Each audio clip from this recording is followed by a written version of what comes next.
Hello, everyone. Very good evening. Good morning to Pavan Bhaiya, who's in Canada. Here we are, episode number 9, and sorry, in fact, episode number 10. Today, we are going to review the India versus England third test. Finally, we are here at Ahmedabad, much awaited test, mainly because of the stadium, also because it's a pink ball test, and it has even more significance considering World Test Championship and the equation when we actually think about it on those lines. Welcome, Pavan Bhaiya. How are you feeling today? I'm doing good, Ravi. I hope you're doing fine as well. And yes, after a gap of more than a week, I'm sure all the cricket fans are licking their lips and looking forward to this engrossing ping ball affair at the new Motera Stadium. Absolutely. Day-night test. I think it's a 2:30 p.m. start here, so I'm guessing it would be about 1 a.m. or a 2 a.m. Start for you. So how is that you're going to manage the schedule? I just wanted to check as well. Yeah, it's called the graveyard shift back home in India when somebody works, by logging in at that point of time. It's going to be pretty challenging to wake up at 1 a.m. because that's right in the middle of the night.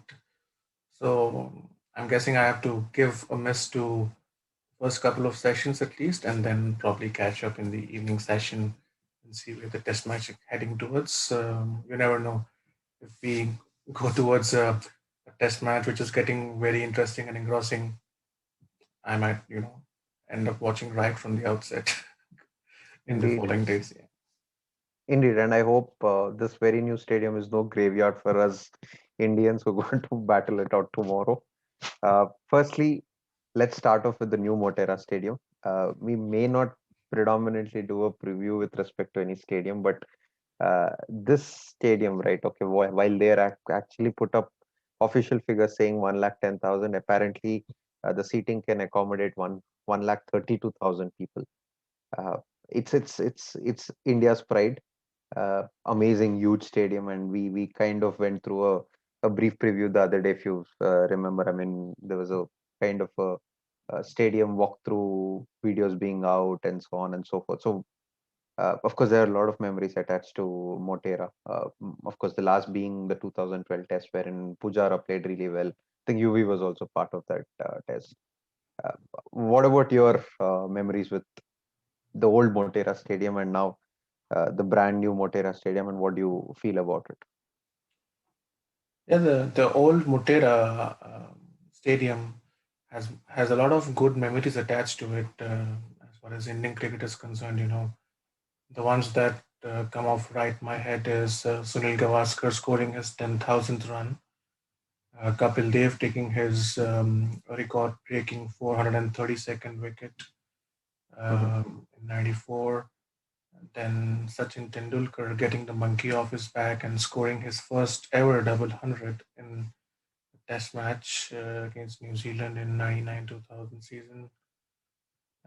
Kapil Dev also taking 9 wickets in an innings against West Indies, if I'm not wrong, at the old Motera.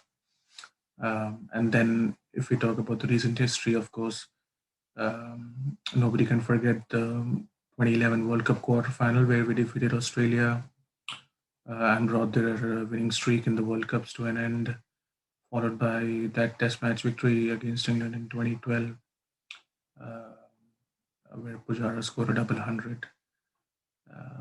And the final bit was, us winning against a very strong South African team in '96, I believe, when I think Javagal Srinath produced his best display of fast bowling in India in his career, where he took a six for and bowled out the South Africans. So a lot of good memories attached with Motera, and I believe that we should take pride in the fact that we have come up with such a uh, state of the art facility in India, and it's officially now going to be the biggest cricket stadium in the world. And we can only imagine what it would look like when each seat in that stadium is taken. Of course, we know that due to COVID, there's only going to be half the crowd that is going to be allowed. So still 55,000 is going to be a lot of people in that stadium. Not many stadiums would have even close to that kind of capacity in the modern day world. And even I saw a lot of videos surfacing on the internet the kind of dressing rooms that they have, which are very spacious. I believe there are four dressing rooms, and they are interconnected to a gymnasium, which the players have liked as well. Clubhouse facilities are excellent in the stadium. And one of the interesting facts is they do not have the traditional light towers in there in the stadium. There are LED lights attached uh, over the roof of the stadium, and they are apparently calling it the Ring of Fire at the Motera, similar to what we see in the Dubai Cricket Stadium. So that would be a good spectacle. And as you mentioned, that the Indian team would be hoping that it brings a lot of good fortune along with it, and they get a winning start as far as their stadium is concerned, and further strengthen their place that they're looking to confirm in the WTC final. Indeed. It's a quite a tricky fixture, mainly because it's the first international game that's going to be held here. Uh, we did see some amount of Syed Mushtaq Ali tournament happening there. Players still were not like completely okay with the visibility. And now there are a few more dimensions that get into the picture, mainly it being, of course, the Test cricket, and then the twilight time is something that's very critical. Like say 4 hours or into, say after the tea break, or probably once the 7 p.m. mark pretty much sets in. That's where we are going to actually see good amount of variations, good amount of crankiness. If not on day one, at least it would be tougher to face perhaps on day two or day three, depending on the condition of the ball as well. Uh, the another aspect of this very test and why it's very tricky is also because of the color combination of the seats. I'm not sure how big a factor it is. Added to the ring of fire, like how you rightly mentioned, lighting is always a concern, and we've seen how we've seen a lot of fielding mishaps happening back in Dubai, and now of course there'll not be many of the aerial shots or aerial catches being taken. But having said that, the visibility is something that would be a big question. Also, mainly because of the pink or orange kind of seats that are right behind.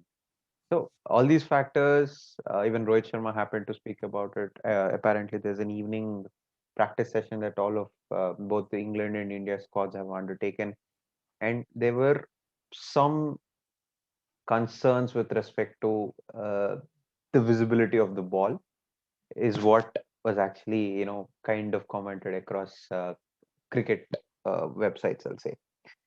In addition to this, I've also wanted to know your view on the SG pink ball, largely because we see that there's good amount of pigmentation on this very ball. It's not necessarily direct leather with some amount of pink, uh, you know, premature or something of the way Kookaburra or Dukes is pretty much made, right? It's apparently the design itself is quite different. And with respect to SG, there's a lot of painting, there's a lot of dye, there's a lot of pigmentation, and that actually matters a lot. So I just wanted to get your viewpoint on the pink ball specifically being used for tomorrow, and what do you actually think?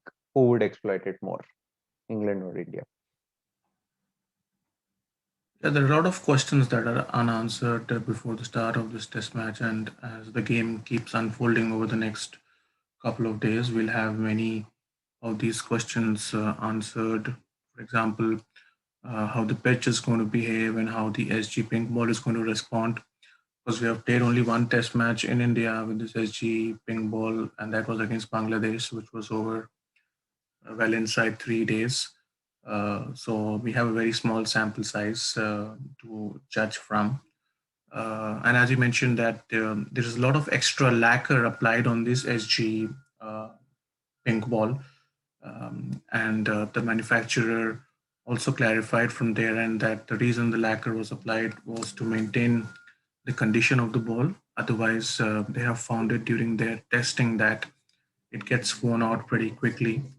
And he also advocated the use of grass on the pitch to make sure that the ball stays in good amount of condition throughout the game. Uh, I mean, when it goes off the square onto the lush outfield, it will not have impact, but It's definitely going to take a hit on the pitch when every ball is going to be bowled.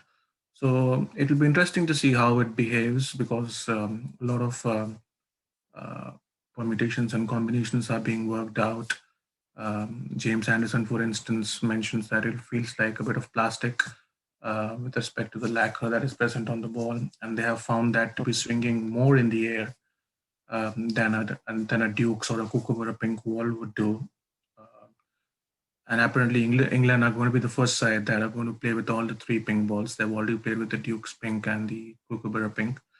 So this is going to be their experience with the SG pink ball. Um, and we also had reports coming in that the pitch has started to, present a pretty ball look, and that was expected. The amount of grass that was there, 3 or 4 days from the outset, was uh, was very predictable to be removed closer to the game. And how the ping ball behaves on such a kind of a pitch, and whether it takes turn, will will will remain to be seen. Uh, and one other very important factor that people might forget about is the amount of dew that is setting in once the evening kicks in. And I think post that halfway stage of the day, as we are nearing the end of the second session, I believe, is when the dew will kick in. And if there is heavy dew, then there are very less chances of the ball either spinning or swinging. You might be able to seam the ball, but it will surely be a good time to bat, I would say. On the contrary, wherein common sense would say that the twilight period and the night session are the toughest as far as ping ball is concerned. But if we have the amount of dew that uh, has been there in Ahmedabad, uh, as we're coming to the close of the winter, we might see batting getting easier and much more comfortable as the day wears on. And with respect to your question on which side has an advantage, see, both the sides have good amount of arsenal as far as their pace bowling stocks is concerned. It totally depends on what the conditions are going to offer. It's a no-brainer. I think whoever wins the toss might bat again. Would take a very brave captain to want to bowl and see how the pitch is responding just for the sake of it, and then take their game plan forward of batting in the second innings, so on and so forth. But I don't see that happening. So it's a question up in the air. I think once this test match happens, it'll give a good idea to all the players and to the fans as to what the future of pink ball test cricket can look like in India, because you've just played one game and not against a quality opposition as well. So uh, India might not want to just give up their home advantage as well, and that's the reason they might be going out for that, pretty dry pitch. So it remains to be seen as to what happens. A lot of questions are up in the air, and we can only get the answers once the game kicks in. Indeed, fair point. There's some amount of question with respect to durability of the ball, and there were some unanswered questions even during the India versus Bangladesh uh, game, largely because it wasn't an even contest, is what people would say, not in terms of the conditions, but mainly because of the disparity in terms of skill set of two teams.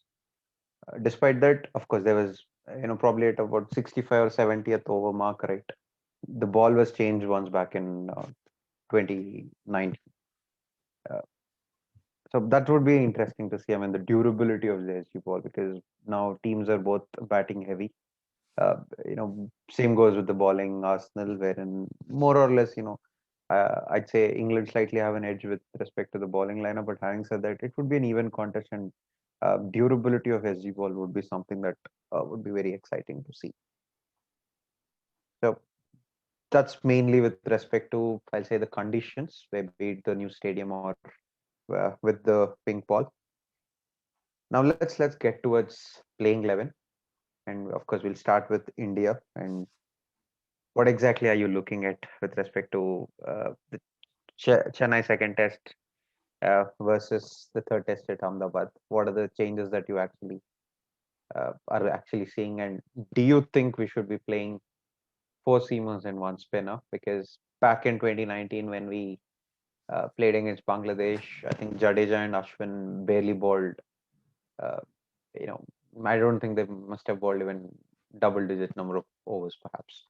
So, what do you think? Four seamers, one pacer, or do we actually improve our batting arsenal, or maybe will Hardik Pandya get a game? What do you see?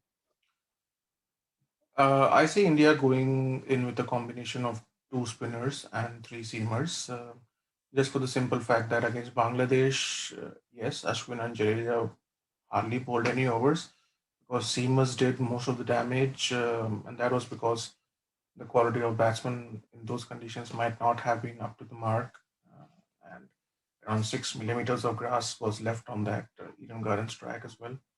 I don't think that that amount of grass will be left on this Motera track. And the English batting will be expected to pose a stiffer challenge. So I see Akshar and Ashwin continuing to be part of the 11 as a two-pronged spin attack. And with the pitch expected to over a dry look, I think it might spin as the game goes on. Um, One change I see for sure is Bumrah coming in for Kuldeep. Mhm. Unfortunate for Kuldeep to miss out, but I think he'll be back in the fray for the last test match at the same venue. Um, and The other change that I see is possibly Umesh coming in for Siraj, although Siraj has done nothing wrong to be dropped from the side. It's just that Umesh has a very good record at home in the last 2 or 3 years. I believe he's averaging under 25 in home test matches. Again, it's a very difficult call to make. He's just coming back from injury and has been passed fit by the team management. Now the ball is in the captain's court to decide. I personally would do that one change only. Bumrah coming in place of Kuldeep. The top six pretty much select themselves. I don't see any changes in there. So I would just do that one change, and at the max, I can. If Kohli wants to play Umesh, he might play him in place of Siraj. I don't see any other changes apart from this. What about you, Ravi? Pretty much is pretty much it. In fact, I totally agree with you. I personally don't want Siraj to miss out tomorrow. Kuldeep is definitely missing, and I think we'll still go with the 3-2 combination. But Virat being Virat, I don't know. I mean, would he want Hardik to play tomorrow? Maybe someone else missing. Maybe just play Ashwin alone and not necessarily play Akshar. Uh, but Akshar happens to be the local boy, pretty much is from Gujarat, and I think he knows the conditions well. So, of course, there are certain amount of discussions on it, and also it's a red soil track apparently being prepared, and unlike in Chennai, this is known to offer good amount of support to spinners. I mean, and it won't crumble down unlike in Chennai. I mean, even probably in the uh, third or fourth innings, right? It's not a one-way affair, perhaps, and I think it would be an even contest, is what many are mentioning. In that case, balance is what will ensure success, is what I personally feel. So yes, I totally agree with you. Just one change of Jasprit coming in for Kuldeep Yadav, and rest pretty much selects themselves, as you rightly mentioned. What do you think about England? I think England have a lot of choices to make, mainly with respect to the top order, with Zach available, Johnny Bairstow available. I was actually thinking, would they even probably, uh, Ben Fox was brilliant, no doubt about it, but would they want to accommodate a better batsman? Maybe I'm not sure. Or would, I mean, again, with respect to the bowling attack, would best come back in? What is your view? Yeah, I mean, one thing is for sure is they're again going to have wholesale changes in their playing 11. And as far as their top order batting is concerned, I think they might just sneak in Zach Crawley to open the innings in place of Roddy Burns, who's not had a good couple of test matches post his return to the team. Zach Crawley opened in Sri Lanka and struggled against Lasith and Buldenia. across all the four innings, but they might just want to give him that chance. They obviously would not want to drop Tom Sibley, who had a good outing in the first Test match.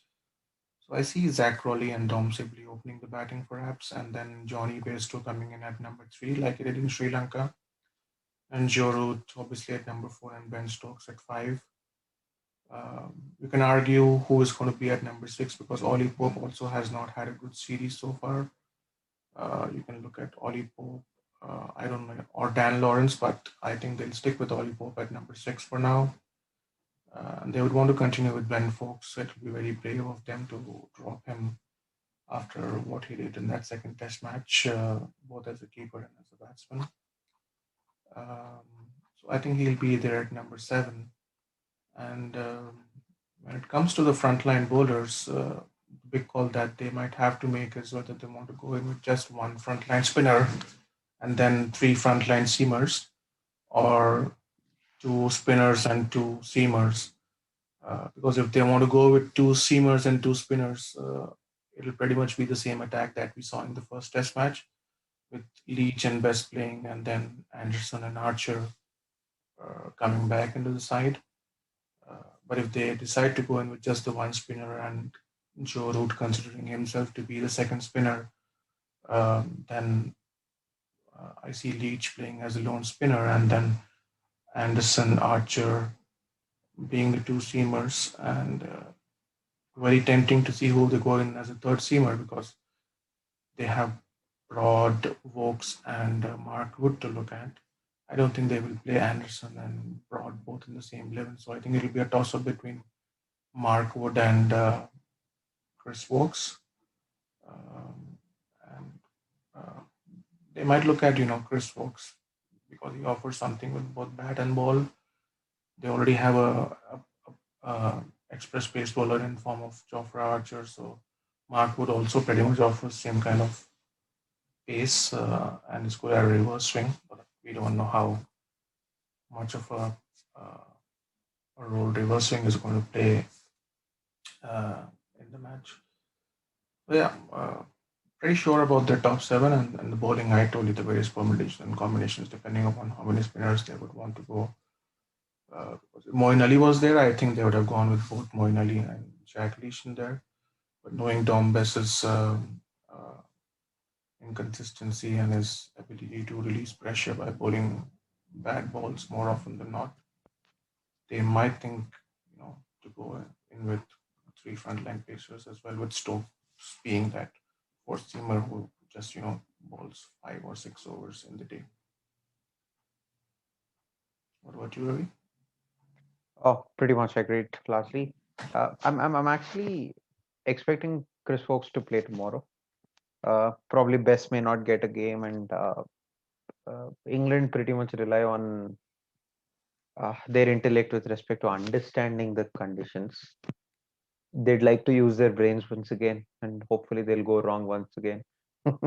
It's unclear. I mean, point is, uh, the idea would be to bat deep. Uh, Chris Fox offers more variety, and with Anderson, Archer, Vokes playing again, it would be a tough bowling lineup to actually face. So that's something that I'm looking for, and also the Ben Stokes factor uh, is a big one, and it's time that he fires. And I think we'd expect some amount of fireworks from him tomorrow in the third test as well. So uh, nothing much to actually discuss or probably think more in terms of what could be the combination with respect to England. Uh, uh, so that's about it. I'll say on the England's chunk. So again, I think we've pretty much completed two segments of what the pink ball test is going to be, and uh, of the kind of hype around it because it's been long, and mainly because of the Motera Stadium and all the elevations that it's been getting. But there are a few milestones that we are looking at uh, again in the third test. Firstly, Ishant Sharma's 100th test. It feels amazing that an fast bowler from India is playing 100 tests. Of course, his figures are not probably amazing, or may not suggest that he could have played 100 tests and so on and so forth, or probably his numbers are not at par with many across the globe. But having said that, 100 tests itself is a huge, huge, huge achievement. In addition to that, also Virat Kohli is eyeing at a different record. He'll be uh, a captain with most number of wins at home, and he's going to be surpassing MS Dhoni, provided he's kind of winning it for India in the third test. So these are two records, and of course the second record necessarily need not be spoken about much, because especially considering the scenario or the diamond or the dynamics of the game. But uh, Ishant Sharma playing 100 tests, he's pretty much one player I think we all have seen grow, and wherein his career can be segregated into two, from same 2007 to 2016 being one, and then 2017 to till date perhaps, wherein he's averaging just about 20 to 23, and he's aging like fine wine. So what's your take on Ishant's 100 tests, and how is that you want to, I'll say, uh, pay a tribute to his 100 tests? I think it's a very monumental achievement for an Indian speedster to play 100 test matches. And if you see, he's only the second pace bowler to do so after Kapil Dev for India. And as you mentioned, it's been a roller coaster ride for him. And if we want to look at it, it's been a career of two halves, as you mentioned, between 2007 and 2016, and then after 2016, he's been a different bowler altogether. And I somehow feel that after his initial bursting out of the scene um, via that superb spell against Ricky Ponting at the back in 2000, 2007-8. Lot of expectations were set on him, uh, and he always remains very grateful to Zahir Khan, who mentored him in the early part of his career. And Zach was obviously the leader of that pace attack and has had a huge role in shaping up his career. And just when Zach's career was winding up, Ishant was expected to be the leader of the pace attack and be the pace spearhead. Uh,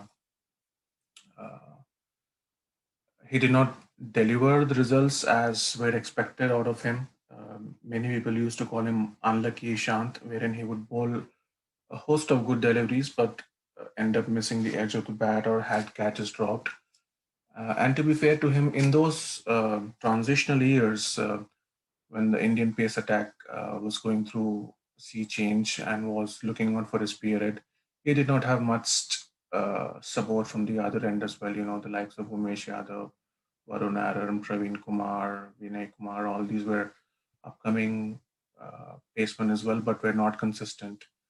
Mhm. Um, and I would somehow compare his initial years to uh, those of Javagal Srinath. You know, Javagal Srinath uh, was very successful in the last 3 or 4 years of his career. And in the initial 7 or 8 years, he was found wanting for two reasons. One was not pulling the current correct length. He was always found to be a tad bit short. That became his natural length, and he did not have much support from the other end, like Ishant in his years after Zahir Khan retired. Uh, and that also took a toll on his bowling fitness as well. And then Srinath, for example, found his mojo and found the correct length and had the support of Zahir Khan and Ashish Nehra, Ajit Agarkar, all these guys in the later half of his career. He passed on the knowledge to them, and then he became a better bowler himself by pitching the ball up. And some of the spells that he bowled in the last years of his careers were, breathtaking to watch. I think similar thing happened with Ishant after 2015, 2016. The kind of support also that he has got from the other end, in the likes of Mohammad Shami, Jasprit Bumrah, uh, and now the others coming in as well, that has lessened the burden of him. And it changed the mindset of the captain as well, because MS Dhoni himself was handicapped with the lack of good pace bowling options, so he would view Ishant to be his top bowler. अगर wicket नहीं ले रहा तो runs तो रोक लेगा. And Ishant was very good at that. You would look at him being what do you call uh, a stopgap arrangement in the field as far as stopping the runs is concerned, and try to attack with your spinners at the other end, which worked very well in the home conditions. But overseas again, we struggled because of that. And also, he has been found wanting as far as his lengths were also concerned. And one of the major reasons he's been very successful after 2016 is he has started to pitch the ball up. I think that's been a combination of his own hard work, his own understanding of his bowling biomechanics, and then the help of somebody like a Bharat, and also that county stint with Jason Gillespie reaped its dividends and improved him overall as a bowler, I would say.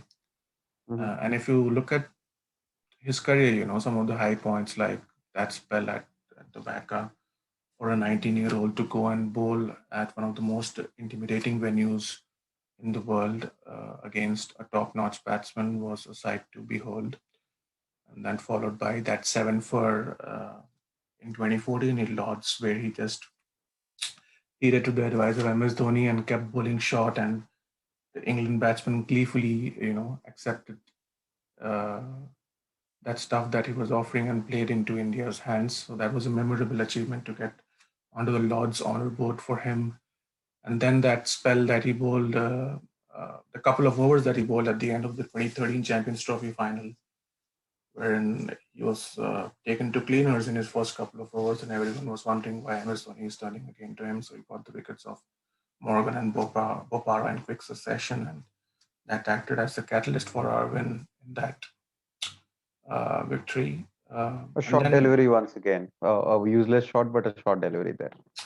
yeah, yeah, absolutely. And then after that, somehow he's not been picked for white ball formats, uh, especially after that pasting he got from James Faulkner, Faulkner. if I'm not wrong, in one of the games where he was taken for 30 runs. The Uh, Mohali ODI, if I'm not wrong. yeah, Yeah. Mohali ODI, yeah. And so after that, he's been concentrating on the on the red ball, and it's good in a way for India because he remains fresh and fit uh, in the most demanding format of the game, and he is the workhorse in that attack. Even currently, the likes of Bumrah and Shami are the more attacking bowlers, and uh, they would not be bowling more than 5 or 6 overs in a single spell at the best. But you will have Ishan steaming in from the other end. He's the, you can say, the guy who does a dirty job in that bowling attack. And if a captain asks him to keep on bowling from one end for one session, he'll be ready to do that. So he's doing the hard yards for the bowling attack and let the others flourish from the other end. But that also takes a lot of courage and heart to do. I'm pretty much sure that he might just end up breaking Kapil Dev's record of playing maximum number of test matches for a fast bowler.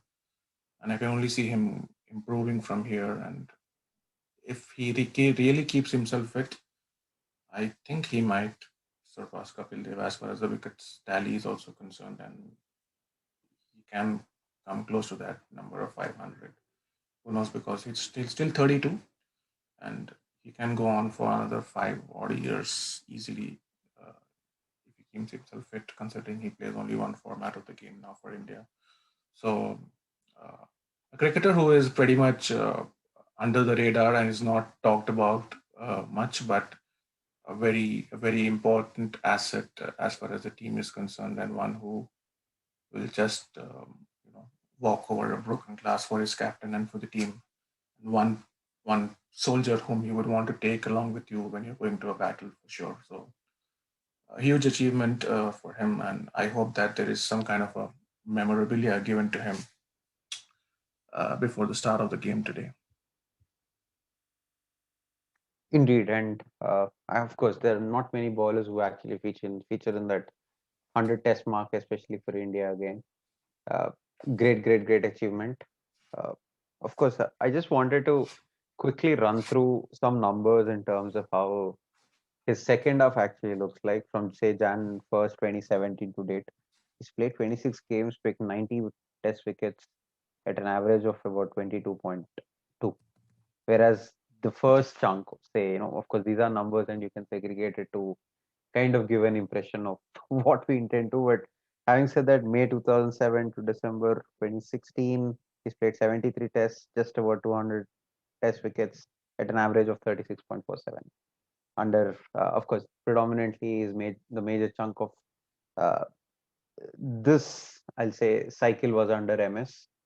Uh, uh, his fitness is talked about, how he's a role model to many bowlers. His yo-yo rates are apparently incredible, and fitness and physios are often in awe of his fitness. Of course, has some amount of issues, especially when it comes to an IPL season, because I didn't necessarily see him be available for a full IPL season, and that's probably a blessing in disguise in many ways, because he turns up for India and is all in his glory. So a huge achievement. Of course, we all congratulate Ishant, and yeah, I think he'll play about 20 to 25 tests more. But beating that 131 test record, or even 434 test wickets, if I'm not wrong, is something that I'm a bit dicey about. But having said that, uh, why not? Records are meant to be broken, aren't they? And we're not seeing any Indian test bowler being given test caps at the age of 18 or 19. The last being Natarajan, who debuted at the age of about 30. So, would be great to see, what else, who else are we actually going to groom in the coming future as well. So, yep, that's pretty much my thoughts on Ishant. Okay, then I think we can give it a wrap as far as the preview of this test match is concerned. We hope that it was going to be an humdinger of a game, and there will be lots to talk about once the test match gets completed. So, thank you for your time, Ravi, today. Um, we shall speak soon again on the podcast and give more to offer for our listeners. Sure, Bhaiya. Cheers. Thank you. Bye. Bye bye.